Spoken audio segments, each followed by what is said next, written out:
నంద్యాల జిల్లా పాములపాడు మండల పరిధిలోని వేంపెంటలో అతిసార ప్రబలుతోంది. గత 2 రోజులుగా గ్రామస్తులు అతిసార వ్యాధితో తీవ్ర ఇబ్బందులు ఎదుర్కొంటున్నారు. గ్రామంలో 20 మందికి పైగా స్థానికులు అనారోగ్య సమస్యలతో బాధపడుతున్నారు. అతిసారతో అనారోగ్య పాలైన బోయ రామలక్ష్మి చికిత్స పొందుతూ మృతి చెందింది. దీంతో నంద్యాల జిల్లా వైద్య ఆరోగ్య శాఖ అధికారి వెంకటరమణ ఆధ్వర్యంలో వైద్య సిబ్బంది హుటాహుటిన గ్రామంలో వైద్య శిబిరం ఏర్పాటు చేశారు. ప్రజల ఆరోగ్య పరిస్థితి సమీక్షిస్తున్నారు. అనారోగ్య బారిన పడ్డ వారిని మెరుగైన వైద్యం కోసం కర్నూలు, నంద్యాల, వెలుగోడు, ఆత్మకూరు ప్రభుత్వ ఆసుపత్రులకు తరలించారు. 3 గంటల నుంచి బేదలు సచివాలయం వరకు తీసుకుపోయినాం. బాటిల్ ఎక్కించినారు, మళ్ళీ ఇంటికి తీసుకుపోండి అన్నారు. తీసుకొచ్చినాం.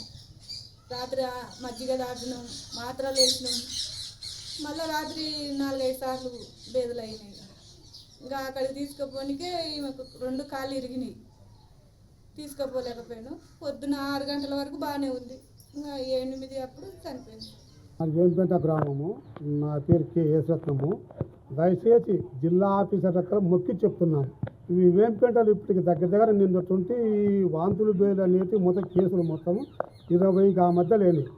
ఒక్క బోరుదే కాదు, మొత్తం వేరే ఫిల్టర్ నీళ్ళు కూడా మొత్తం తాగుతూ ఇప్పటికీ 1 కేసు 2 కేసులు మొత్తం స్టార్ట్ అయినాయి. దయచేసి వేంపేట గ్రామం తొందరగా గ్రామాన్ని రక్షించే దయచేసి అందరికీ బాగుంటుంది. ఈ ఆఫీసర్లో ఒకసారి మొక్కి చెప్తాను. దీని మొత్తం రాజకీయం కాదు.